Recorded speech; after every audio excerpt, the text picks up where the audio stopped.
We've had a great study here at Pleasant View Baptist Church this past month, looking at selected sites in Israel. And here we are again tonight with our good friend and brother, Mr. Boaz Shalgi. Boaz, how's it going in Israel? Greetings from Galilee. Things are going well. Thank you. Hey, just before we start in the study, give the folks a little update on how things are going there with COVID-19 and how you see that maybe hastening toward a conclusion in the Holy Land. It does seem here as we're in the last stretch, I would say, things are completely back to normal. And they say that at the end of Passover, which is very soon, there will not be need to walk with masks in the streets anymore, which means in closed areas, yes, but not in the streets. Everything is open. People are back to work, gym rooms, shopping malls, restaurants, cafes, public transportation, everything is back on track. And the only thing that we're waiting on is that the skies will be open as well for people to be able to come in. Right now, we have about 70% of our population that have already received the two portions of the vaccine. And so that's awesome. And probably 100% from the age of 50 and on. So it's pretty much the young kids that are not vaccinated, but that's something that, Pfizer company has not decided yet on. So, but we're in great shape. I mean, we're in great shape. My hope is that in like 3-4 months, people will be able to fly back into Israel without quarantine and all that. Wonderful. So, Boaz, you know that this is Passion Week for Christians. We are hastening toward Good Friday this Friday, just a couple of days from now. And then on Sunday, we'll celebrate Christian Easter, the resurrection. And so you right now are in the Passover season in Israel. Before we start with the content, could you just provide a little explanation of what Passover celebration looks like in Israel for modern Jews? I can, and with your permission, brother, I would also say a few words about Easter, if you don't Yes, mind, because I please. think that I have a couple of insights that I would like to share with you guys. Good. First of all, Passover is the most important Jewish holiday, always has been. And the reason is that out of the three festivals that Jews were required, it wasn't an option, to go up literally to Jerusalem to give honor to God, which is Passover, Pentecost, and the Feast of the Tabernacle. Passover is the most important one because that's the only time where God speaks to his people without a middleman. And when I say middleman, I'm talking about a prophet or a man of God that takes the message from God and delivers the message to the people. During Passover, it's the only time where God speaks in his own voice. It is so important that he wants the people to hear it straight from him. And that is when God says, I am God. I pulled you out of Egypt. I brought you from slavery to freedom. Give me glory. And that's what makes Passover the most important. So as for your question, what we do now, what we did, my family a couple of days ago, big celebration. It's a big meal. You usually invite the extended family, so it could be anything between 10 to 40 people, around the table or the tables. And you'll be eating traditional meals and all that. And obviously you'll be eating matzah, unleavened bread, and you'll be blessing on the food, but also teaching everyone, especially the young kids, about Passover, about God, about how he made it possible for us to sit around the table today, 3,500 years after the events, as free people. And usually this Passover meal lasts for about 4 or 5 hours. Hmm. I mean, that's serious Wow. and a lot of joy. So that's how we celebrate it. And right now we are in the week that's after Passover, which is still part of the Passover holiday. And next Sunday it will be back to routine. Wow. Okay, so it's very important to us. Then Easter, of course, which I said I want to say a few things about Easter. Brother Alan, you've been with me a few times in Israel, and you can probably recall that every time we tour together, at one point, I will talk to the group and say that if I had to summarize Christianity into one word, which is obviously impossible, but if I had to, I would say that this word is the resurrection. Without the resurrection, there is no Christianity. Without the resurrection, Jesus would be another Galilean that was crucified and buried in Jerusalem. Without the resurrection, you and I probably would not be handling this conversation right now. So the resurrection is critical to your faith. And another thing is Good Friday, because so many Christians came to me and said, Boaz, do you know what is so good about Friday that we call it Good Friday? I mean, with all due respect, that's when our Lord was crucified. And I say, yes, of course it's Good Friday, because this is the beginning of the process of Jesus showing who he is truly as the Messiah and the Son of the living God. So that's why it's good. Don't focus on Jesus being nailed to the cross. Okay, what you should focus on is the crucifixion, the burial, or preparation for the resurrection, which is all about happiness. So that is why it is Good Friday, because that's when the message of Jesus starts. And yes, of course, he suffered on the cross, but for a better purpose of him rising back and saying, here I am, I came back from the dead, I'm the Messiah. Very good. In fact, if you want to, we can just bring you over, and sounds like you started well to preaching my Easter Sunday morning message. So, Well, the truth is, I haven't told you that, but I'm a Christian. You just don't know that yet. wow. Oh, that's exciting. You and I can talk more about that Yeah, later. I tell That's you what, great. Yeah. I'll be very honest with you. I'm in a very interesting process of, investigating, Christianity, my roots, my relationship with Jesus. I think that the gaps between us are a lot slimmer than we think. Yes. Yes, I agree. Wow, that is outstanding. So tonight we're going to look at some really significant Good Friday locations. And we're going to start, as you can see behind me in my picture here, I'm sitting on the Mount of Olives, and you see the old city of Jerusalem directly behind me, but I'm going to share my screen. And Boaz, if you would, just give us an orientation to what we're looking at, and then we'll talk about moving down from the Mount of Olives and across the Kidron Valley, and we'll look at some places in Old City Jerusalem, and also another significant place that's just below us here on the Mount of Olives. So give us an orientation to our sites, and anything you talk about, I can point out with the pointer. Very good, Brother Allen. This is definitely one of the key places in the country, which makes it obviously one of the most important, if not the most important place in the world. First of all, we're seeing the Gold Dome, which is today an Arab, exactly there, mosque. But I have news for you guys. It is not going to be there for too long because it doesn't belong there. And Lord willing, soon what you're going to see there is the third temple. So the area over there to the left and to the right of the gold dome, that is what we call the Temple Mount. Exactly that. The Temple Mount is a very large area, equivalent in size to 12 American football fields. And all of this is man-made. What do I mean by that? I mean that before King Herod came to power, if we were to look exactly on this picture, we would have seen a hill not a plateau.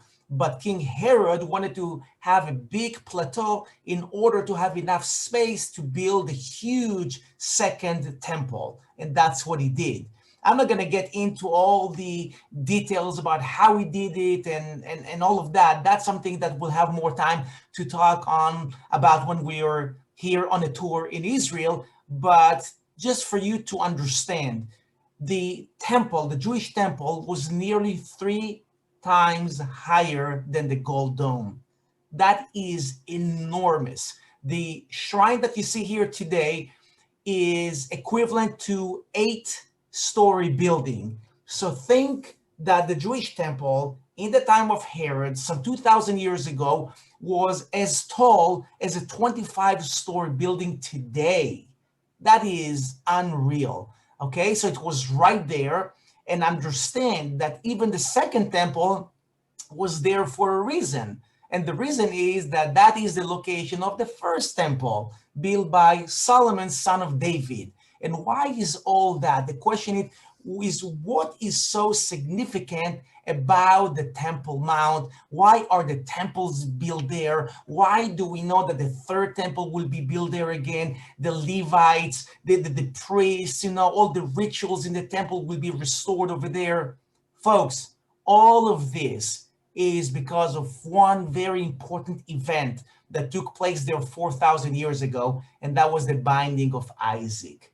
So when God tested Abraham, the ultimate test of sacrificing his son, this is where Abraham brought Isaac to. And then, of course, as we know, in the last moment, the angel of God said to Abraham, do not send your hand against the boy, and Isaac was saved. But when King David came to Jerusalem and decided, I'm going to build a temple, a house for God, he said there's no more suitable place than the place that shows so much faith as the place of Abraham and Isaac. And that is why he chose that location. Only that, as we know from the Bible, God did not permit David to build a temple because he was a man of war, and the temple is a temple of peace. And therefore, it was his son Solomon who built the temple. Okay, let's see more. So, Brother Allen, I'm sure you can show them where the Eastern Gate is. Exactly there. The Eastern Gate today is sealed off, as you can see. This is what we call in Hebrew the Gate of Mercy. This is the gate through which Jesus would have entered Jerusalem, the disciples, and many other people, and it was blocked off probably by the Crusades about 1,000 years ago. So you can picture how Jesus and the disciples would go from the Kidron Valley. Please show them, Alan, where the Kidron Valley is, down below, exactly there, to the Temple Mount, and then back to the Mount of Olives on a daily basis, but it was right there. Now, we both Jews and Christians believe that when Messiah comes back, this gate will automatically open and he will enter the Temple Mount and restore the temple through the Eastern Gate. To me, even though I've been to Jerusalem, I cannot even count how many times. Every time I stand over there by the Eastern Gate, it just gives me the chills. I mean, there's something about it that makes me so excited to know that I'm standing where Messiah will be standing, maybe tomorrow, maybe in a year from now, maybe in 500 years, I don't know, but he'll be standing right there, and that door will open and he will restore the temple. That's pretty amazing, I think. Oh, that's another thing. Yeah, sorry. No, that's tremendously amazing. You know, Boaz, one of the things I often tell groups when we're here is I ask them, how many of you would like to come back here again? And virtually everybody raises their hands. And I say, good news, because you are one day coming back there again. And that's why I say to folks always, start learning Hebrew, because one day we'll all be speaking Hebrew. Yeah. Okay. So we can barely see it, but we can still see just before the Eastern Gate, all this white. No, before, down. Yes, exactly there. That is the Muslim cemetery. So see, folks, what the Muslims do is over the years, they started burying their dead over there in order to prevent the Jewish Christian Messiah from coming. Because what they think is that the Messiah is supposed to be clean and therefore is not allowed to walk on dead bodies, and therefore they will stop him from coming. But ironically, the fact that they do that makes us understand that they too know that Messiah is coming. And that's why they're trying to stop him. Now, why is all that? Because the Mount of Olives itself, and Alan, please show them where the Jewish cemetery is. Right here, yes. The Mount of Olives also contains the oldest and largest Jewish cemetery in the world. This started functioning as a Jewish cemetery already at the times of King David. Now, the question is why? What is so special about being buried right there? And the answer, folks, is the proximity to the temple. Jews still believe, and over the generations always believed, that the closer they were buried to the temple or the Temple Mount, they will be amongst the first to resurrect at the day of redemption.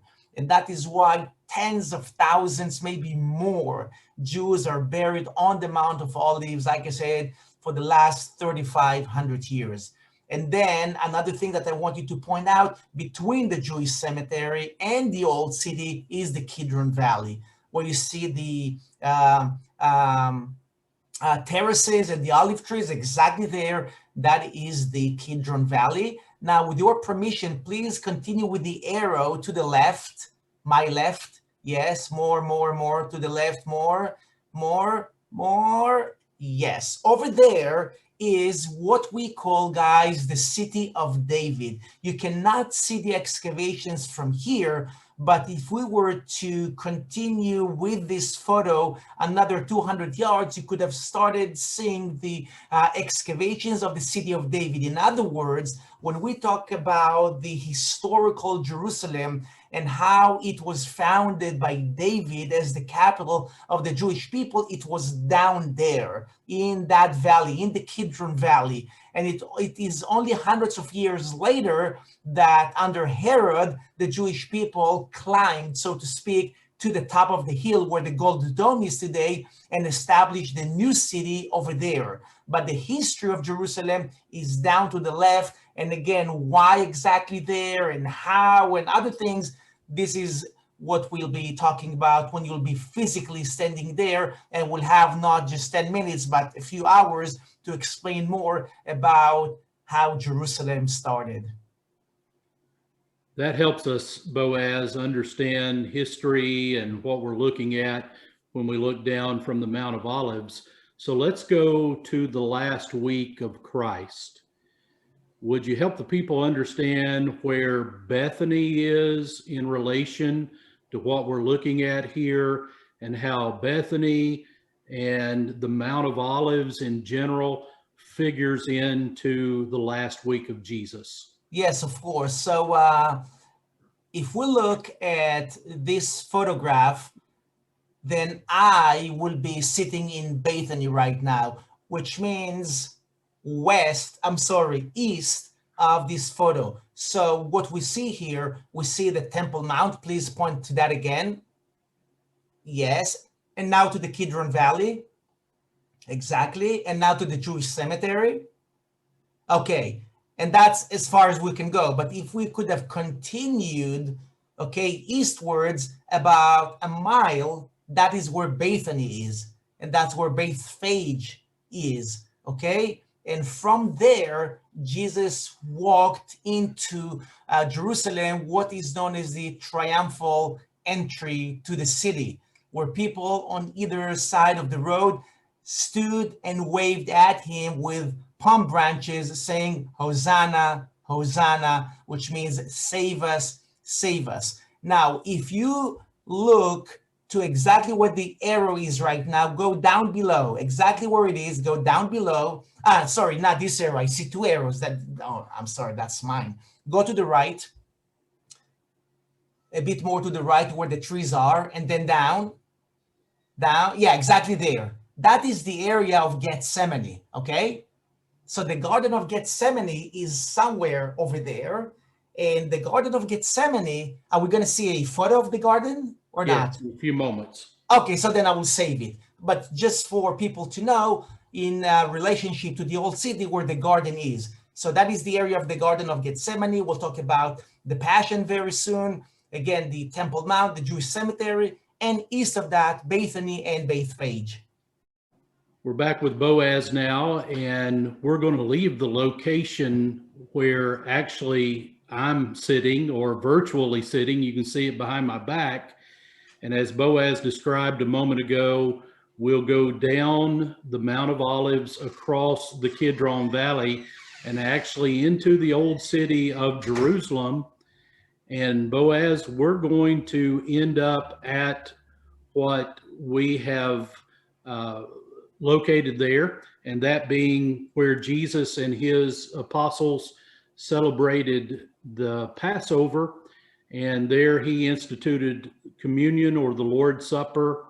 And this would be really the last location he would be in Jerusalem before he crossed back the Kidron Valley and goes over to Gethsemane, where he's arrested.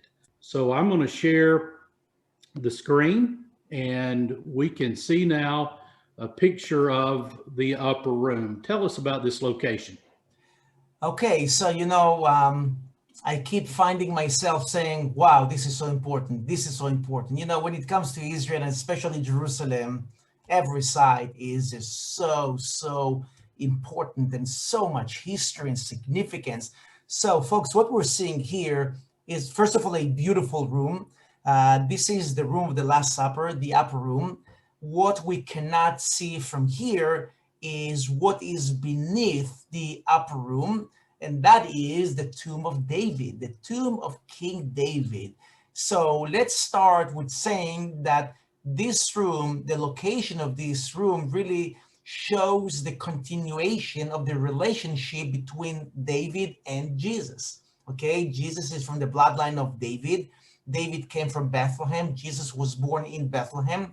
David is buried here, and the establishment of the church took place right here in the room that's above the tomb of King David. Now, in order to understand what time period this is, well, a lot of what we see here today, especially the beautiful arches, this dates back to the time of the Crusades. However, the location is the same location where Jesus and the disciples had the Last Supper before, as you said, Brother Allen, Jesus went to Gethsemane and the Passion started over there. So this room is important for so many reasons. One of them is that already here, Jesus knew that one of the disciples is going to betray him. We know that that was Judas. Another thing, during the Last Supper, Jesus blessed on the bread first and then drank from the wine. This is something very, very powerful. There's a lot of statement in there. And the reason is that when Jewish people celebrate Passover or Shabbat, Sabbath meal, we bless on the wine first and then the bread. The only Jewish people that do it in reverse order were the Essenes, the people who wrote the Dead Sea Scrolls.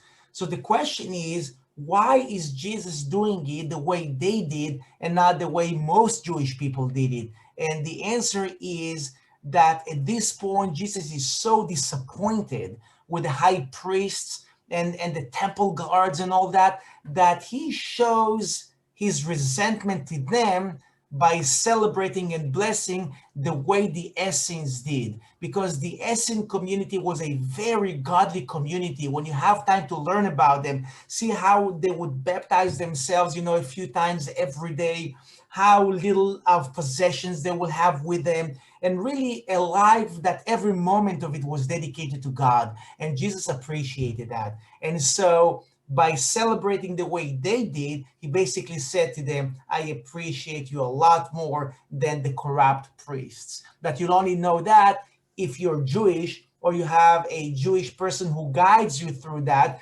because if you're not familiar with the Jewish laws, how would you even tell that there was something different, during the Last Supper? So there's a lot of things that are important over there. And like I said, the establishment of the church is that room.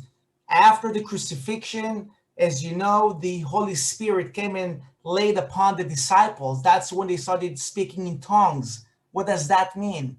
It means that now God is saying the message is not only for the Jewish people, but to all the nations of the world. So you can say that the birth of the church is over there, but also the permission to the disciples to now go to the people, go to the Gentiles, and make sure that not only our people will know the message, but all the nations of the world will know who God is and who Jesus is.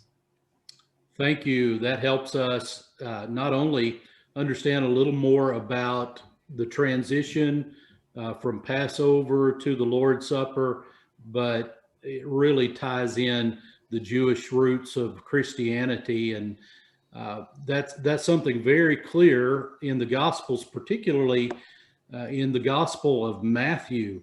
You know, Matthew begins by tracing Jesus' ancestry to King David. Correct.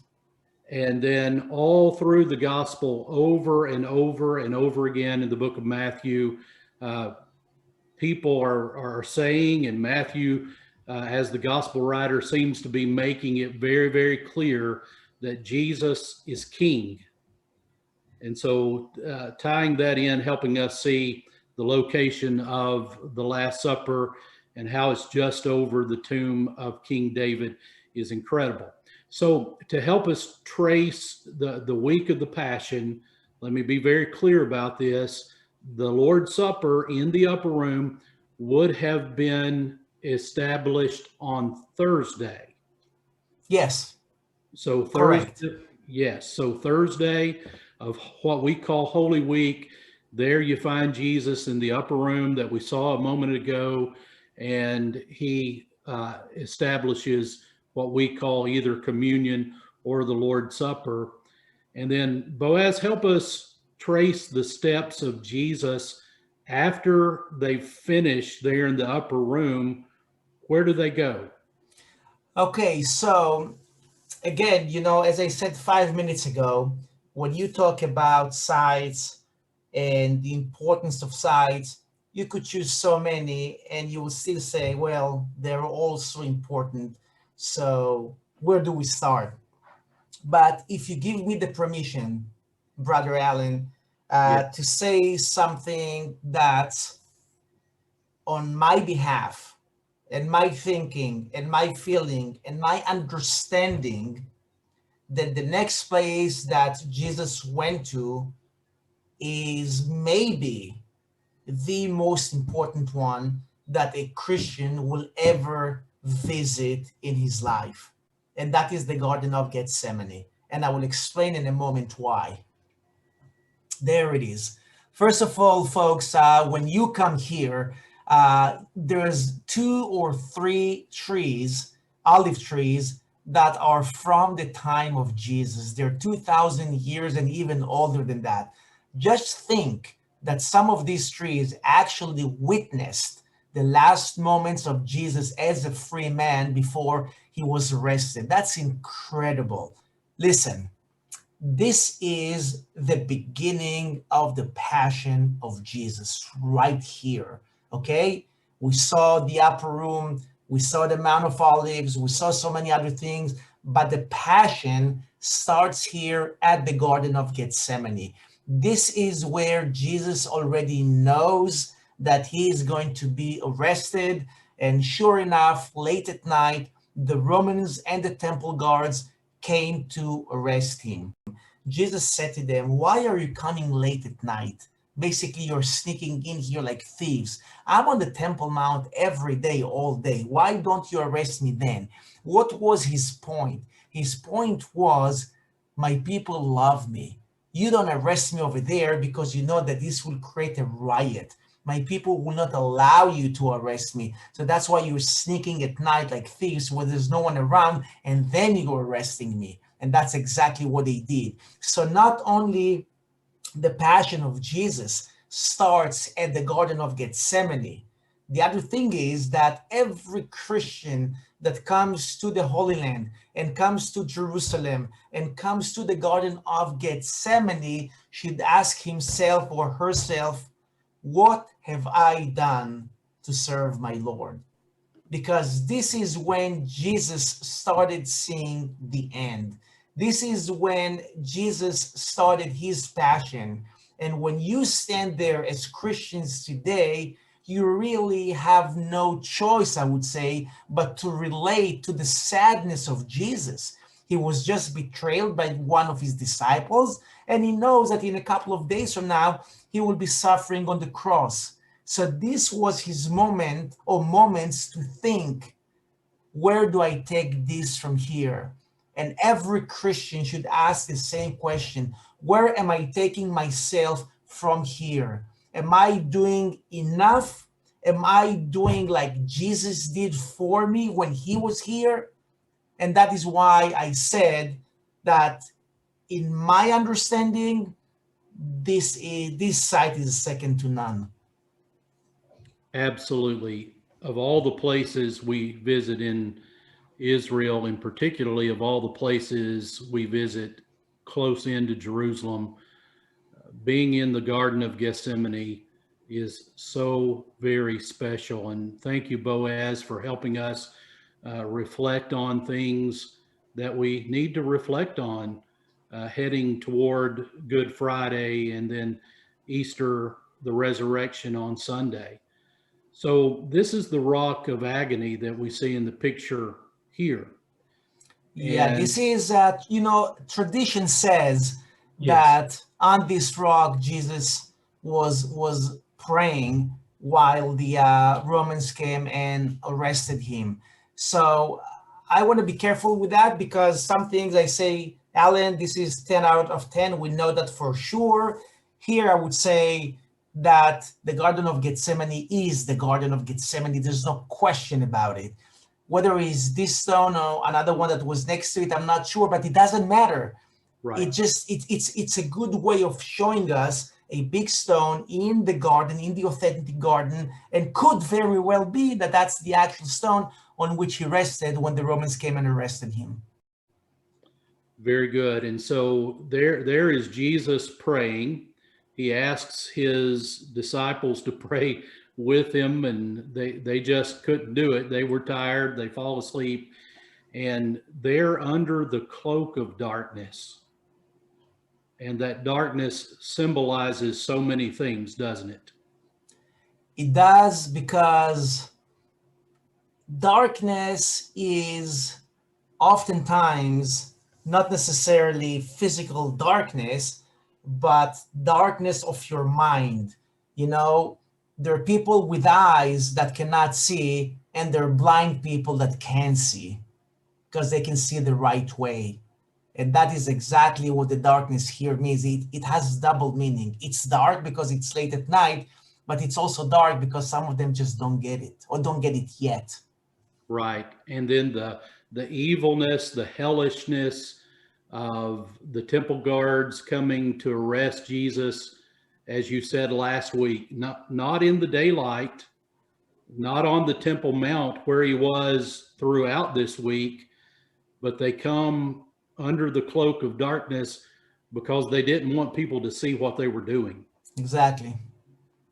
All right. Exactly. So Jesus was arrested there in the Garden of Gethsemane, and now we're going to cross back over the Kidron, and tonight we'll end at a significant place, and that's the place where Jesus was held in the dungeon of Caiaphas. And so I will share my screen again and show a couple of pictures, Boaz. First of all, we'll look at a view of the dungeon, and then in just a moment, I'll switch the picture and we'll see the shaft down which the prisoners would have been lowered. Okay, so here I would say that this is a 10 out of 10. There's no doubt that we're looking now at what used to be the house of Caiaphas, the high priest, and the basement of the house of Caiaphas was the dungeon. So in one of these rooms, we think we even know which one exactly, Jesus was held for that, night before the crucifixion. And just to think about him being there alone without anyone, not family, not the disciples, just him and the darkness, which, by the way, that is why we always read from Psalm 88 when we're down there in the dungeon, because that fits perfectly with what one would feel in such a situation. And so after being in the pit for one night, the next morning they brought Jesus up again after they lowered him the day before. And from there, they brought him to Pontius Pilate. Yeah, exactly. Now you can see it better. How from up above, they will pull him out and send him to Pilate, who sent him to the cross. So if we want to put these things in order, we'll say the Last Supper, then from the Last Supper to the Garden of Gethsemane, that's where the arrest took place. From the Garden of Gethsemane to the court of Caiaphas, he is condemned by the Sanhedrin, the Jewish court. Then he spends the night over in Caiaphas's dungeon, and then the next day, which is Friday, he's being handed over to Pilate, and then from there to the cross.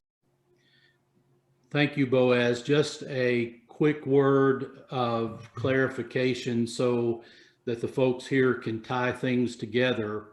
When you look at the dungeon and the shaft coming out of the dungeon, just outside of that was the courtyard.